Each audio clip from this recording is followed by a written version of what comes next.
Of the sixth league of debate, CICAE Universidad Camilo José Cela. First, and before we go into the final, please join me in a big round of applause to both teams.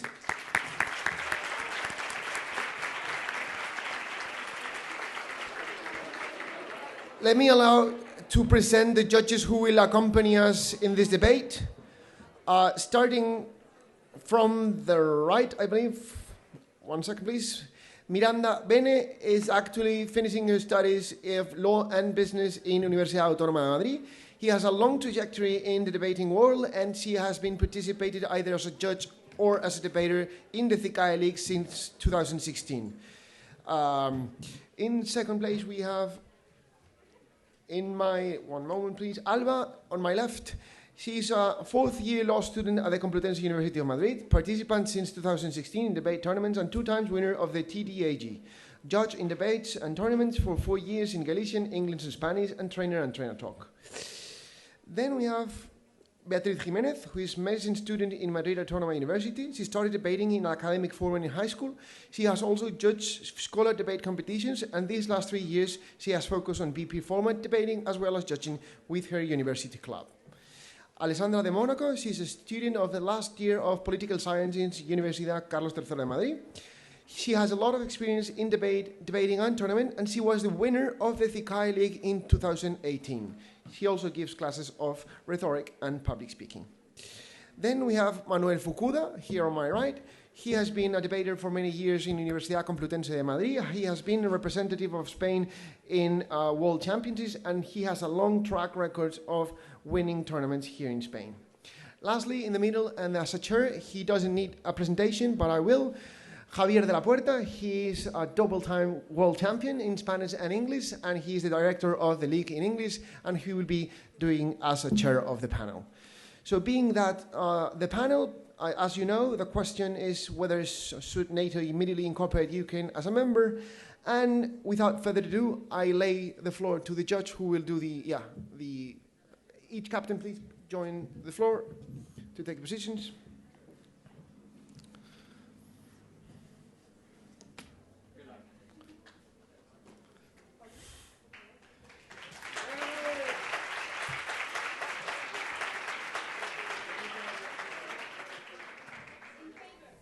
Hello, my name is Chana, and I'm scared that I might not have a home anymore. Good morning, ladies and gentlemen. My name is Claudia Ayuso from El Team El Bicho Maximo, and answer the question, should NATO have incorporated Ukraine as a member in January 2022 when the conflict with Russia was beginning to escalate?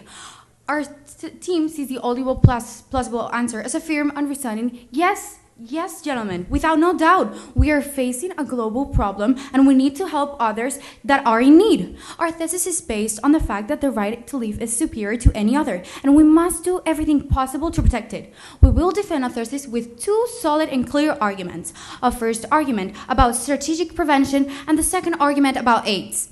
First of all, let me explain a really important concept, the NATO. The NATO is a North Atlantic Alliance organization, also called the North Atlantic Alliance. It's an intergovernmental military alliance among 28 European countries and 2 North American countries. Signed and established in the aftermath of World War II, the organization implements the North Atlantic Treaty, signed the 4th of April of 1949. However, since this topic is really hard to follow on, our team and I feel like it's necessary to give a historical context about what's happening and this war. In late February of 2022, the United States warned that Russia intended to invade Ukraine, citing Russia's growing military presence at the Russia-Ukraine border. Russian President Vladimir Putin then ordered troops claiming the Russia intended to invade Ukraine, and Russia growing military presence at the Russia-Ukraine border. President Vladimir then ordered troops claiming the troops serve as a peacekeeping function. However, in the February of 2024, during a United Nations Security Council meeting to dissuade Russia from attacking Ukraine, Putin announced the beginning of a full-scale sea and air invasion of Ukraine, targeting Ukrainian military assets and cities across the country. Biden declared this attack unprovoked and unjustified, and since have been issued severe sanctions in coordination with the European alliance targeting four of Russia's largest banks, its oil and gas industry, and U.S. Technology exports to the country. Now, to our first argument, the strategic prevention. When we talk about ethics or morality in military, ethics is a set of practice and discourses that serve to guide the armed forces and their members to so that they act in accordance with certain values and certain norms, and to show those reference values to all citizens. The war is not won by the most powerful. Killing hundreds of thousands in whatever way it's done, whether it's out of cruelty or collateral damage, it's to prevent the unjustified deaths of thousands of people, does not legitimately any moral end, because war has no positive morality. War is bad. In order to achieve a sustainable peace over time, it is necessary to recognize the symbolic dimension of violence and the ways in which it is a guideline for the ethical and moral formation of subjects. Because of this, we demonstrate that the best decision would have been that Ukraine would have entered the NATO, because nothing like this would have happened. All the people dying, all the families losing all the kids losing their family, it's just unethical to leave them behind. And in our second argument, the one about aid, we talk about how not only would have maybe stopped the war, but it also is beneficial strategically for the NATO to have incorporated Ukraine in NATO, since geographically it is beneficial to be an ally with it. In 2019, Ukraine ranked of number 51 in the world in terms of export value, but it's truly a world leader in terms of agricultural exports. All of the productions that they have are beneficial, so incorporated in the NATO would have been better for them. Thank you.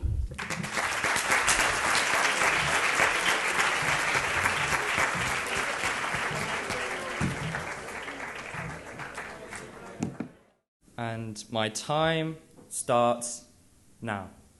If Putin is so scared of COVID that he has to sit on a 20-meter long table when meeting with advisors, then I don't know what the incorporation of Ukraine into NATO will make him feel. Actually, I do know. It's nuclear war. So, this side of the House will be arguing, how the risk of nuclear war is very much increased, and this is why we stand against this motion. But before I outline why we actually, how we will actually argue this, let me just talk about the key stakeholders of this debate, which are the Ukrainian Russian people, the wider European and global community, and lastly NATO. Throughout our argumentation, we'll be arguing how our side of the House actually best benefits these key stakeholders. So, what do we have to prove in this debate? We basically have to prove in that, the counterfactual world is far worse than the status quo, right? Basically, we have to prove that more lives are actually lost in their world than our world. So actually, we're going to be better meeting their own thesis. And we will be doing this by providing three main arguments. First, talking about the worst case scenario, and actually we have a heightened risk of nuclear war. Second, their best case scenario when there's no war, and how actually this is still bad because we'd have a Cold War, a second Cold War. And thirdly, talking about how this motion actually weakens NATO. Okay, I will now move on to give our first argument how this motion would have caused a war on a worse scale. So, 2 points here. Firstly, the war would have happened, and secondly, it would have been on a worse scale. On the first point, we must understand that Putin is irrational. He's an old deluded pensioner who harbors delusions of Russian glory and will do whatever he can to achieve this. So, how is he so irrational? 2 points. Firstly, he has a distorted worldview. He exists in an information bubble. The problem is with people who have been in power for so long is that they become surrounded by yes men who do not challenge their opinions. This means that his whole delusions of achieving Russian greatness, achieving Russian glory, do not become contested. And secondly, he conflates the continuation of, his rule, or the continuation of the Russian administration with his own personal survival. Therefore, perpetuating his own rule at any cost, even at the risk of nuclear war, actually seems rather sensible to this man. And thirdly, he actually has fascistic tendencies. In fact, there are numerous examples in which he's been espousing the fascist ideology of Ivan Ilyin, right? Which is an expansionist ideology rooted in force, right? And so why is this so important? We must understand that Putin is Russia. He holds the power and makes all the decisions. At least under the Soviet Union, you had the people at the top. It consisted of the General Committee. At least there was some sort of democracy there, some sort of checks and balances. And even then, we still had the risk of nuclear war on numerous occasions. Without these checks and balances, it will be far worse. Okay. Second, the war would have been on a worse scale. So we already see Putin being very much desperate under the status quo, bombing civilians and using like illegal weapons. This will be far worse when NATO joins, right? Because due to Article 5 of NATO's, they'll be forced to send their forces to engage with Russia. This means that Russia will be facing a much more difficult war in which they will become increasingly desperate. And what will this result in? Well, they'll just use all the weapons they have in their capacity, which are tactical nuclear weapons. Yay! Picture this. Picture this scenario. So we have a junior officer in control of a small tactical nuclear weapon, right? And because of the increased desperation of their situation, the permission from up top is more likely to be granted for the use of this tactical nuclear weapon. But if he uses this little tactical nuclear weapon, NATO will be forced to respond. And so what we get is a cycle of counter-responses and an escalation of the crisis. We stand on side opposition, and we stand against nuclear war. Thank you.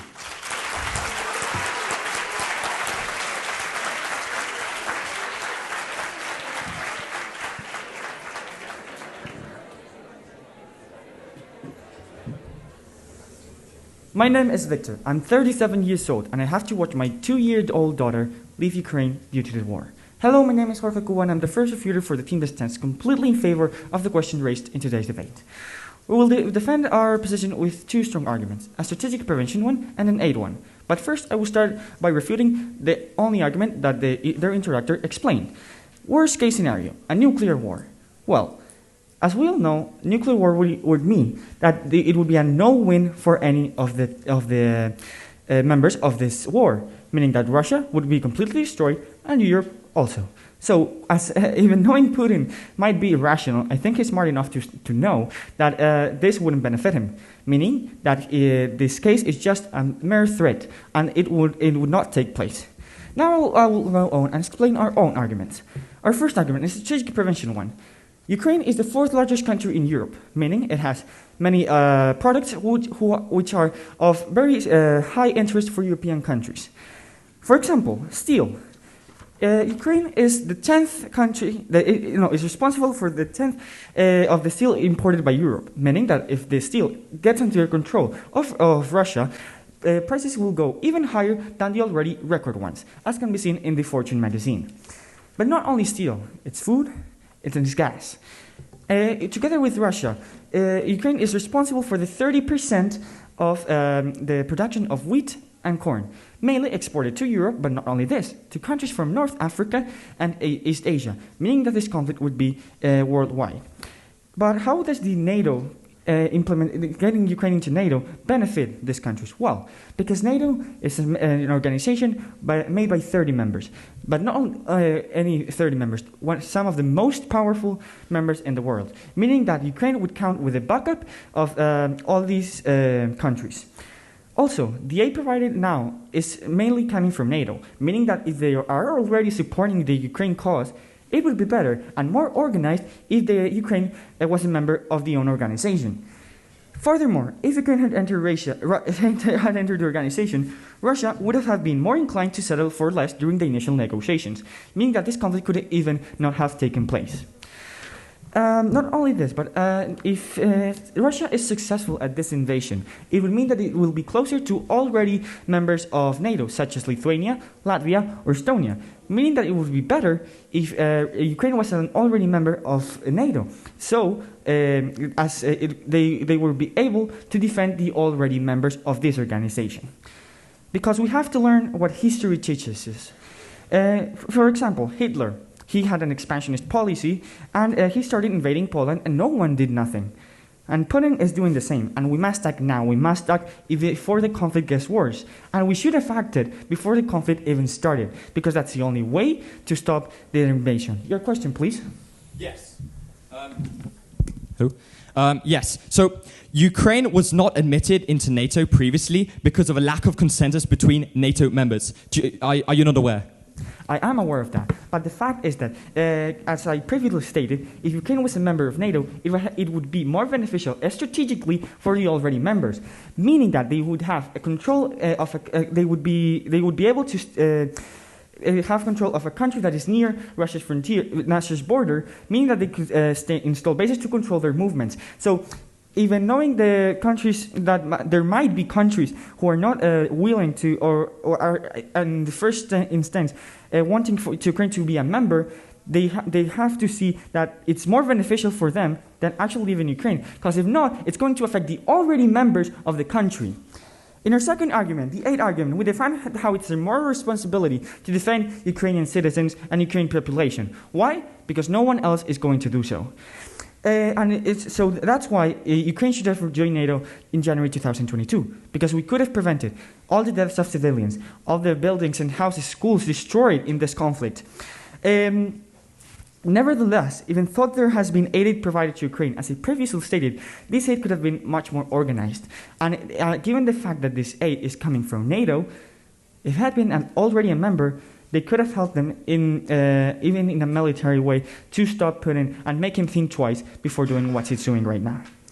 All these reasons are why Ukraine should have entered NATO, because it would have made negotiations more advantageous for Ukraine when the conflict started to escalate, because we could have prevented all the amount of land destroyed that contributes to the production of the commodities mentioned.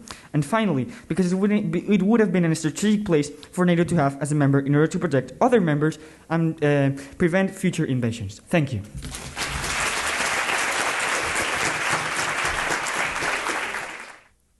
Good afternoon, esteemed judge, proposition, and audience. In my speech, I'll be doing two things. First, rebutting some of the points being made by this side proposition, and then developing some of our own points.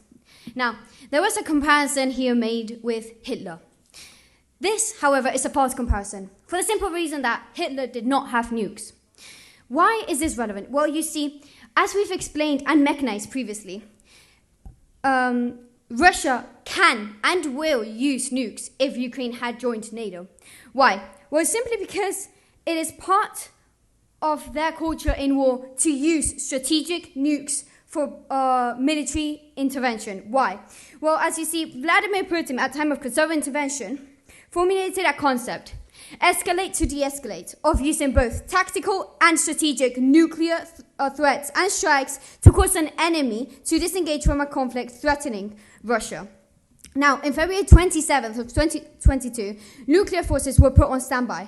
And also, in 2015, they threatened Denmark when they tried to join NATO with a missile defense shield. So clearly, that comparison is not good. Now, my next point will be to take proposition's best case scenario, by which there is no war. But if Ukraine was in NATO, and we take their best case scenario, where there is no war and Ukraine is in NATO, we would have still been in more harm and suffering for the global world, for Ukrainian people, and for Russian people. Why is this? Well, you see, there is a potential of a Cold War, but this time it would be much more harmful. You see, before the invasion, Russia and China already had very close ties. Ideological ties and hard ties. Ideological ties on a fundamental level where they naturally come together because they have similar ideologies and objectives. Two governments that share hostility to dissent, deep suspicion of Western interference, and a strong desire to impose tighter controls, as we can see by this list of 7 pages of cyber attacks, both made by Russia and by China to the West. So clearly, they have a common objective. Now, the hard ties. They have military and political hard ties. Military, as they yearly joint naval exercises in the Sea of Japan, and China is the largest importer of Russian military equipment. And politically, as they even have a treaty of good neighborhoodness in 2001, and 1992, they declared pursuing a cooperative partnership. Now, you may wonder, why would Russia work with China? Why would they go into doing this? Well, you see, incorporating Ukraine into NATO shows a Western disregard for Russian security concerns. Russia has already lost trust in the West, and they feel that NATO has betrayed them. They promised to not expand in the 1989 Malta Conference and the 1919 meeting west of the German Chancellor and Gorbachev. So therefore, they will isolate Russia, forcing them to move towards China, as they are the only power that would be willing to cooperate with them. And they are a pretty big power. And why would China work with Russia? Well, Similarly, China is threatened by West's actions, as, for example, the US has reiterating support of Taiwan in October 2021. And there is also a nuclear deal between Australia, UK, and the US in September 2021, where they share nuclear capabilities, which clearly sends a message to intend the counter-Chinese influence in South China Sea. Seeing NATO disregard Russian security concerns will heighten their fear. And similarly, China is also threatened by the West by these agreements I've stated previously. This will logically unleash a Cold War. But what's the difference between the previous Cold War and the one we would live? Well, you see, this time we would have nukes, and also China and Russia would be on the same page. This is very important because, you see, both China and Russia, as I've stated previously, have similar objectives of harming the West and have a history of interference with the West, with cyber attacks, taken into account in financial institutions, political elections. Many, many times have they both interfered against the West. So this Cold War would clearly be a lot more harmful. So even in the proposition's best case scenario, we would still have a much more harmful to the Russian people, to the Ukrainian people, to everyone in the global community. It would still be more harmful in the best case scenario. Not to talk about the worst case scenario, which has already been explained. Thank you very much.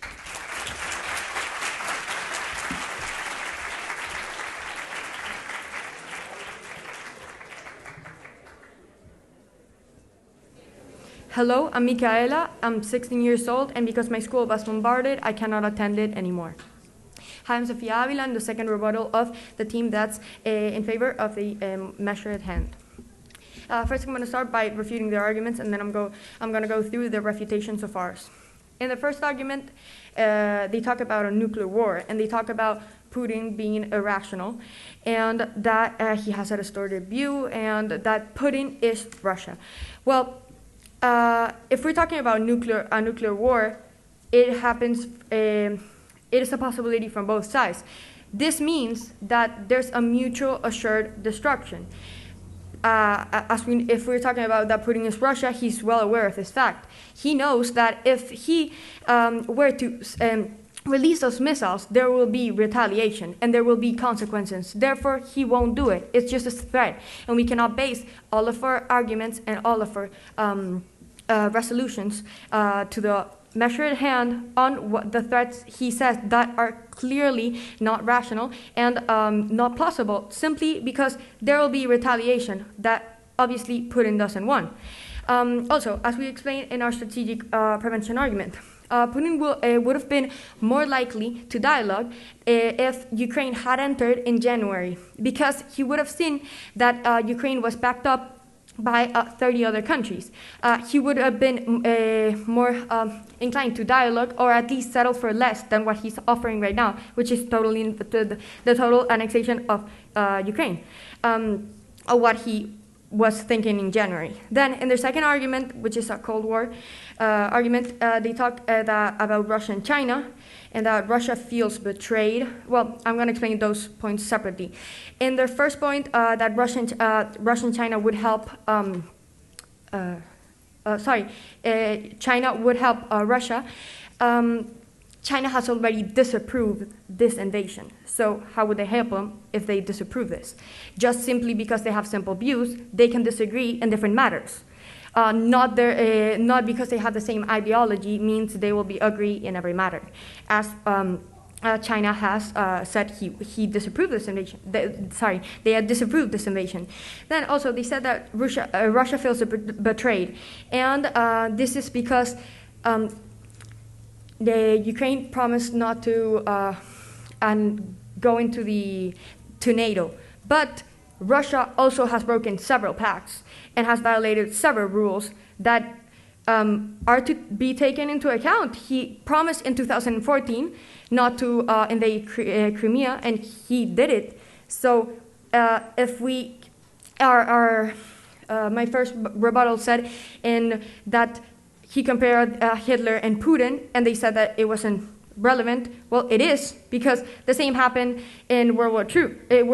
To avoid conflict, first the world started appeasing, and they started giving up places just because they didn't want the threats. Yes, it is true. Now we have nuclear weapons, but at that time there were weapons and there were threats still, and because of this we just decided to appease, and this is simply not an option, because how does it benefit us? Then you talked about, in your third argument, you talked about that it weakened NATO, and how is having close relationships with the fourth largest country in Europe and and a country that produces 18% of the world's sunflower seeds, 13% of corn production, 12% of global barley exports, and 8% of wheat and muslin for the entire world. How is not having close relations with this country not beneficial for NATO and NATO members and NATO countries? We simply don't understand this. And also, if Russia invades this, and we simply, because Putin says and Putin threatens, and we just let him do whatever he wants, how is he going to take control of all of these exports and all of the economy of Ukraine that benefits the West, and just leave it alone and just not intervene? Also, it affects us. You talked about the requirements that Ukraine doesn't meet the requirements. Yeah, but we're talking about specific case, an exception, and it's a case of urgency. And you talked that you said that it wasn't allowed in, but this wasn't in a context of war, when basically the whole the whole world is being affected by this, and that's why it should be taken as an exceptional matter. Thank you so much.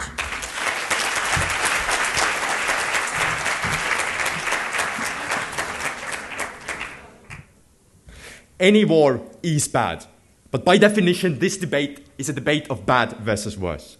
In their first speech, they said that the ultimate metric of this debate is how many lives are lost. Therefore, the burden of proof of this debate is to show which side saves more lives. And we believe that we have done that and will keep doing on that. First of all, they talked to us about strategic prevention. They said that war is not won by the most powerful armies, and that any war is bad. As I said, this is a debate of bad versus worse. And any war is bad. But you said that the right to live is the most important thing. So we claim that a war with less lives lost is better. And we have shown multiple times how nuclear war is a likely thing to happen in this case, which would obviously lead to many more lives lost. Now, you said that nuclear war is a lose-lose situation, but the thing is that Putin's motivations are no longer about his survival, but rather about the survival of his name in the history books. Why? Because he's an old man. He's an old man with delusions of being a famous emperor in the world. And he has realized that this is his last chance to do something that will get his name into the history books. And that is why we cannot say that we should plead with this man. That is why we cannot say that we should meet this man and do something that will rationally make him realize not to invade Ukraine. No, this is why we have to tread very carefully and make sure that we don't push him to the point of desperation where, like a wounded animal, he will not hold back no matter what. Second, they talked about aid. Now, they said that Ukraine in NATO would be of strategic importance to NATO due to their agricultural size and all of that. Judges, please weigh this against the impacts that we are bringing out in our arguments. Ukraine in NATO and the agriculture of Ukraine is not what this debate is about. But even if we take them on this argument, and what they said is that the aid is already mainly coming from NATO, so it would now be better organized. You're telling us that there's no mutual exclusivity in your case. You are saying that aid is already given by NATO, and therefore we believe that this aid should be continued to be given in the way that it is given right now, avoiding all the negative benefits of putting the name of NATO on Ukraine, which would push Ukraine to a point of desperation. Before I move on to my argument, yes. If anyway there's a bad outcome, should we do nothing and still let Russia invade Ukraine? No, we should do all we can without moving on to points that will push the situation even worse. Now, my argument. that there are really two ways in which NATO could have suddenly allowed Ukraine to join. First of all the countries like France, Spain and Germany that didn't want Ukraine in there and due to democratic processes stopped them from joining would suddenly have had to come to a consensus, which hadn't happened for years and wasn't happening then. So it doesn't really make sense to consider this case at all. But the more realistic scenario is that there would have had to have been some sort of circumvention of procedure and therefore a circumvention of democracy. And this would have weakened NATO and the world in the long run. Why? Because this circumvention of procedure and therefore democracy would mean that the trust NATO members have in the organization and in, the organization's ability to give back to them after they have given them their military spending and their part of their GDP would lessen, including the trust in Article 5, leading to the organization's slow but certain collapse. For example, France has joined, then left, then joined again, but has refused to let NATO have control of the nuclear weapons, meaning that the case is that many countries, many of these big important players in NATO are on the fence about whether they even believe in NATO's fundamental message. And this is why we have to do everything to make sure that the integrity of NATO is saved if we don't want to give control of the world to bullies, to proven bullies. Now, NATO, do we really want NATO to be divided against the war of China and Russia, either a real nuclear war, either a real non-nuclear war, or a Cold War, all of the scenarios that we have talked about? In the first case scenario, a full war had happened, it is likely that the forces of NATO would have been divided against Russia, lessening the surplus of power they otherwise have against Russia in regular combat, lengthening it even further, and ultimately therefore making the sum of damages even bigger, by dragging the war out longer, therefore also leading to a higher chance of Putin pressing the button due to him wanting to achieve at least something before he drops dead. Even if we didn't go to a scenario of full war and instead resulted in Cold War Episode 2, as explained in our second argument, a weakened and divided NATO would then lead to Russia having the opportunity to start taking back more territories which they believe to be fundamentally a part of Russia, like Estonia, for example, where I'm from, where people live in fear every day of the fact that that this situation could escalate further. Now, I have a huge sympathy for the Ukrainian people, and it is obvious that their suffering is morally wrong in every sense. But it would be even more wrong to give the aggressor the power to cause an identical situation in my home state and in other countries that have been under this oppressive regime at some point in the past. The practical consequences of circumventing procedure and accepting Ukraine into NATO would have led to a worse situation for the entire world due to NATO's integrity having been lost. And now they talked about the fact that Putin is actually rational, but I would like and said that our entire case rests on that, and I would like to finish my speech by saying that this only talks about the first argument, and we have brought much more impacts of why our case brings a better world for everybody, and that is why we're in this debate. Thank you. Push a bear into a corner and it will growl. Poke a bear with a NATO-sized stick and it will lash out. We must understand that the bear in question is Vladimir Putin. We must understand that this bear has nuclear weapons. So, in my speech, I'll be outlining why we won this debate by showing that the very worst case by showing that the increase of nuclear war is simply something we can't permit. I will do this by addressing their arguments, talking about how we rebutted them, and then just reiterating our side of the house. So, let's talk about their arguments, specifically the first one of strategic prevention, right? They talked about how mutually assured destruction would serve as a nuclear deterrent. And yet, firstly, they conceded that Putin is not rational. And so surely, if this is the case, if he's not rational, then why on earth would a nuclear deterrent actually work in the first place? And secondly, as Rico said here, even if he starts off being rational, he will start to become more desperate as he gets sucked into a conflict with NATO, leading him to make further mistakes, leading him to actually resort to using the weapons at his disposal, which are nuclear weapons. And also, let me just note that even if the people at the top were rational, we must understand that the people at the bottom might not be. The fog of war, my friends. Imagine if we have a junior officer in the heat of the moment. They're being surrounded by Ukrainian forces and he has a tactical nuclear weapon at his disposal. Do you really think that he will be thinking rationally and think, oh yes, I'm not going to launch this nuclear weapon because, mutually assured destruction. Really, this will not happen. He will launch his weapon, which will result in a cycle of counter responses. This is something we cannot permit. And secondly, their point of appeasement, right? We don't want to repeat of appeasement. This was shut down by Mencia, our first speaker. We said there's a false comparison because simply, in 1939, Hitler did not have nuclear weapons. And so what's the impact of this? Ultimately, their side failed to prove how we would avoid war, leaving this debate to be a comparison between a war that is bad and a war that is actually worse, which we showed on our side of the house, which is very much the case. But just quickly on their second argument on the moral obligation to help Ukraine. So firstly, we said that, they conceded that Ukraine is already receiving aid from NATO. And so surely, and as we can see from this, watching the news, is actually doing quite well. So why would we want a world in which NATO is committed that heightens the risk of nuclear war, right? But let's just take us at our worst case. We're willing to have a small-scale war if it means we prevent a large-scale one that can get, yes, you heard it, nuclear. Right? So let me just reiterate our case. We talked about how in the worst case scenario, the risk of nuclear war is heightened. And because due to the destructive nature, it's simply something we can't permit. But in the best case, we have a Cold War scenario, a second Cold War, which on the long term is something that we do not want. So I ask you to escape the world of side proposition, escape the world of nuclear war. Thank you.